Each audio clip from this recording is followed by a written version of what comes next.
Alright, so you want to download DaVinci Resolve without accidentally installing some junk virus from a fake site? Smart move.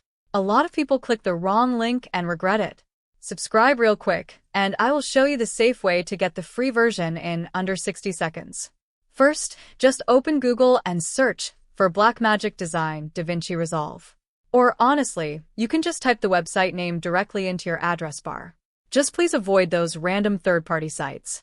They look tempting, but trust me, they are not worth the risk. Once you are on the official page, just scroll down until you see the download section. You will notice two options.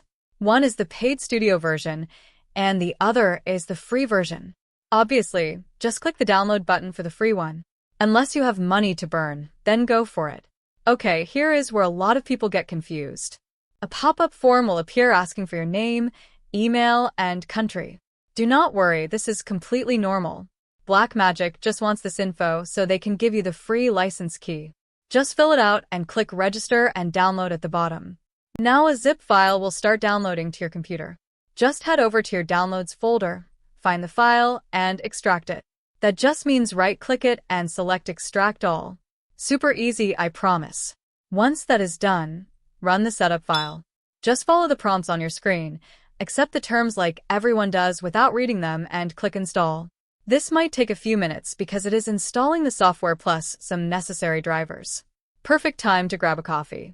After the installation finishes, go ahead and launch the program. It will run a quick hardware check to optimize the settings for your specific computer. Just let it do its thing. And that is it. You are ready to start editing. See? That was not so hard.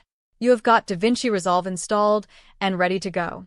If this video actually helped you out, do me a favor and hit that subscribe button, turn on the bell, and comment Resolve down below so I know it worked for you. Next time, I will show you the first 3 settings to change right away to make editing way faster. You do not want to miss that one. Subscribe now.